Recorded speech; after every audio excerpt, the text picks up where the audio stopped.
Jules, kayo naman ginugunita natin, of course, dahil bukas na ang ika-28 ng EDSA People Power Revolution. And of course, hindi pa tayo buhay nung mga nangyari yun, di ba? Yes, sa history books ko lang napapasa yan. Oo, at syempre, dahil hindi pa tayo buhay nun, tutulungan tayo ng ating very special guest this morning para sariwain yung mga talagang nangyari nung mga panahon na yan. Kaya naman ang ating very favorite talaga, no? Ang ating close, very special guest this morning. Let us all welcome Father Arnold Abelardo. Good morning, Father. Oh, good morning, Dayan. Good morning, Jules, at sa lahat ng mga nanonood sa PTV4. Father, 28 years ago naganap yung EDSA People Power Revolution at alam ko nakiisa po kayo doon at hindi lamang yon Jules, no, kung hindi mo alam, ng mga viewers natin, si Father Abelardo po dito ay close din sa Aquino family. So Father, siguro bigyan mo kami ng, kwentuhan mo kami yung mga Siguro, nangyari nun.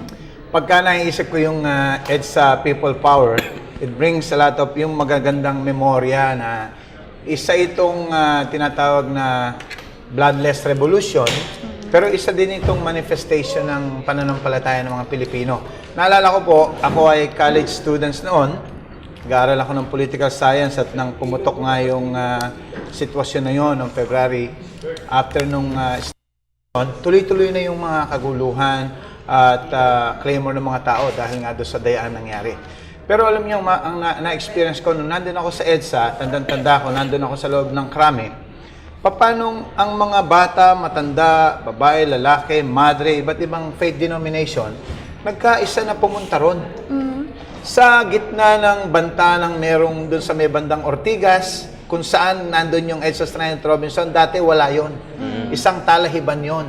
Walang mga makikita kang establishmento at yung wala pa yung mega mall na ano na yan, puro mga talahib at ano yan. Nandun yung mga... Punong-puno po ng tao. Andun yung muna, doon sa area na yon, may mga marines, may mga basuka, may mga tangke. Yung mga tao naman, tandang-tanda ko po na magkakasama kami doon. Ang iba ay may dalang rosaryo, may ibang imahe ng Fatima. Ang iba ay may mga bitbit na tinapay, pandesal, at ibinabahagi. Wala kang maramdaman takot, merong pangamba, bobombahin ba kami?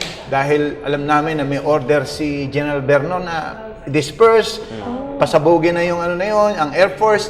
Pero makita mo ang tao punta ng punta, hindi dahil suicidal. Kasi pagka pumunta ka sa isang lugar na may tangke at ano ka, magpapakamatay. Pero hindi, parang doon ko nakita yung pagkakaisa ng Pilipino na ito na yung panahon. Sobra na, tama na. Kailangan na talagang matapos ang diktadura, ang 20 taon ni Marcos noon. At yun nga, nagdagsaan ng mga tao, ilang gabi kami doon, may kumakanta, may nagdarasal, may nagro-rosaryo. Isang pagpapakita na kapag ka ang bayan, ang taong bayan ay nagkaisa sa panalangin, sa pagmamalasakit at pagmamahal sa bayan, walang imposible. Kaya nating palitan ng gobyerno na hindi tama at hindi umaayon. Father, may nakita pa nga ako ng Jules, parang yung mga tangke at saka yung mga baril sinasabitan ng mga madre ng rosaryo, di ba? Tapos binibigyan nila ng pagkain. Yes, kung yan yung nangyari sa ibang bansa, baka pinagbabaril na lang yung mga tao. Pero doon makikita, mga kababaihan, mga madre, mga bata na may bit-bit na mga bulaklak. Actually, iba-ibang klaseng bulaklak eh. May kampupot, may sampagita, may rosas. At yun ay iniaabot doon sa mga sundalo. Hawak nila yung kanilang M16, M14, o kung ano man, o basuka, o masinggan, lalapitan sila ng mga kababayan, ng mga madre, mga tao na kapayapaan. Huwag tayong mag-away, magkababayan tayo.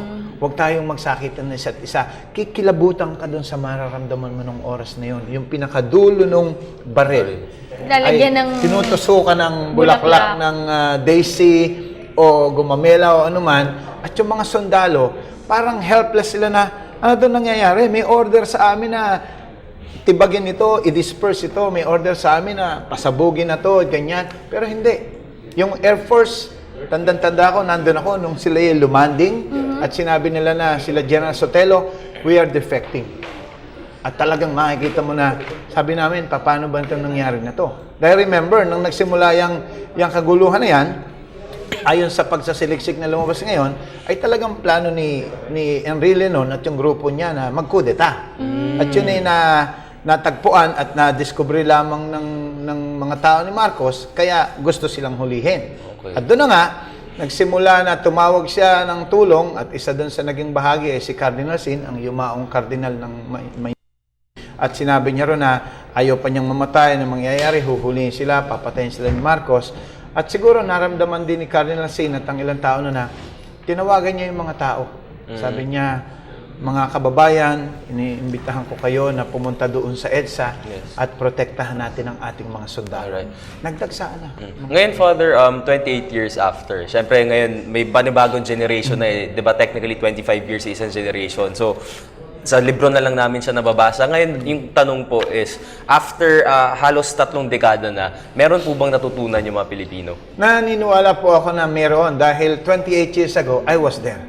Salamat sa Diyos, buhay pa ako at makita ko magmula nung mangyari noong 1986, ngayon ay 2014. Kung sabihin ng iba, parang nabaliwala ang EDSA, may silbi pa bang EDSA? Naniniwala ako ng EDSA ay nasa puso at nasa dugo pa rin ng sambayanan. Kaya nga ngayon, maganda yung mangyayari na ang EDSA celebration ay gagawin naman sa Cebu bukas. At sa paggawa doon, sa akin naisip ko, yung EDSA ay dito lamang nangyari yung symbolic yung pag-aalsa na yon. Pero marami ring Visayas, taga Mindanao, ang lumaban sa diktadura mula sa Antique, si Emilio Javier na inassassinate at pinatay at marami pang nagbuwis ng buhay nung panahong iyon. So kaya naniniwala ako na hindi natin matatamo itong freedom ngayon, yung expression, yung kalayaan ng pagpapahayag kung hindi din lang dun sa EDSA na yun. Ang tanong ngayon, ano na nangyari sa EDSA? Kailangan nating tanungin ng bawat isa, bawat Pilipino. Asaan na ang EDSA? Kung merong mga nangyayaring karahasan, bakit nating pinababayaan? Dahil hindi tayo pwedeng magdepende lang sa isang tao.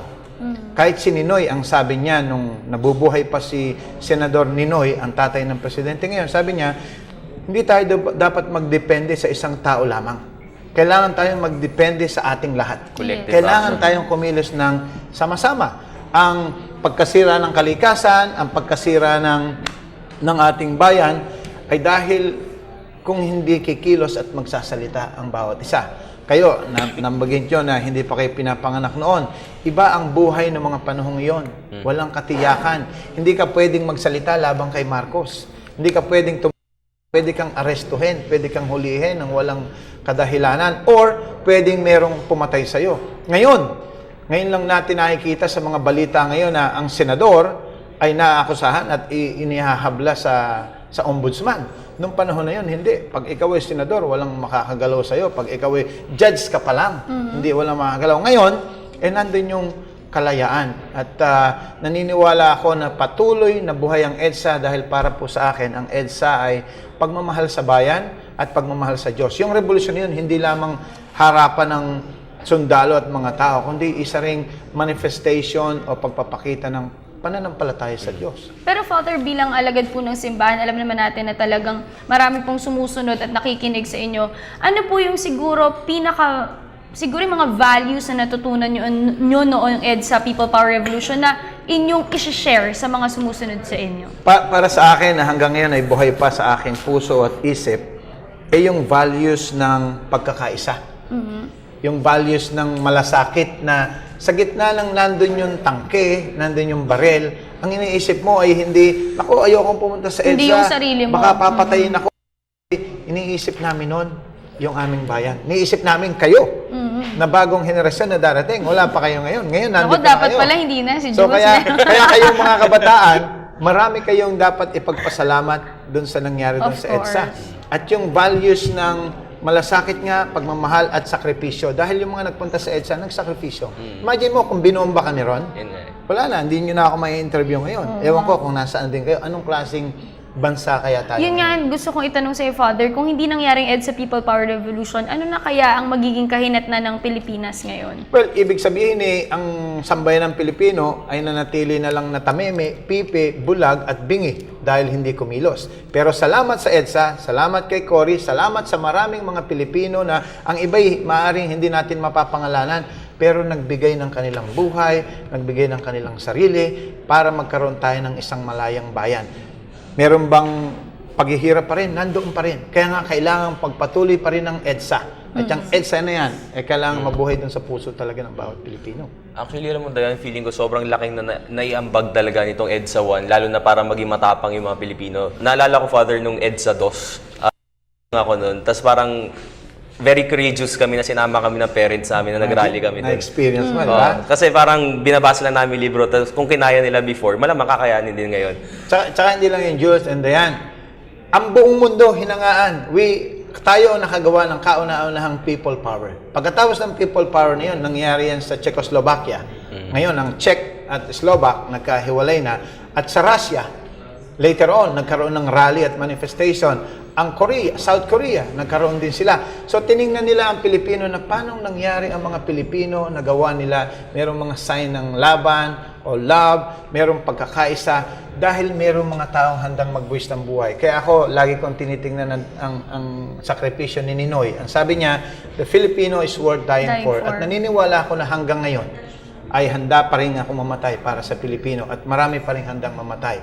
So sa mga kabataan, sa mga nakikinig ngayon, sana pagdasal natin ang ating bayan na manatili ang pagkakaisa, pagmamahal at pagmamalasakit. Dahil doon natin may iwasan ng korupsyon, pagsasamantala at anong karahasan na makita natin na ang Pilipinas pala ay maraming Pilipino at ang bawat Pilipino ay iisang lahi tayo. At syempre para sa akin din, Jules, so we encourage lalo na yung mga kabataan na talagang hindi talaga nila alam yung nangyari sa EDSA People Power Revolution na to take time to research, alamin at sariwain, gunitain yung mga nangyari. Kasi wag natin sayangin yung mga nasimulan na nung mga ninuno natin na talagang pinaghirapan nila itong lahat para makamit natin yung pagkakaisa at yung kalayaan at magkaroon tayo ng boses sa ating bansa. Especially tomorrow, di ba? Tomorrow na yung pinaka-anniversary niyan.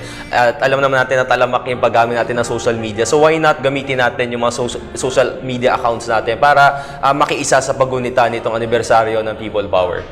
And of course, at this point, do you have any last message, Father? Well, siguro, maraming salamat at nakapanayam ko po kayo ngayon at sa ating buong Pilipinas at mga Pilipino sa iba't ibang parte ng mundo. Sariwain natin ang EDSA ng may pag-ibig, pagmamahal at pagmamalasakit sa ating bayan. At tayo sana'y manatiling magkaisa sa ikabubuti ng sambayanan at ng mga tao. Salamat po. Alright, thank you so much for joining us this morning. That was Father Arnold Abelardo. Maraming salamat, Father. Thank you.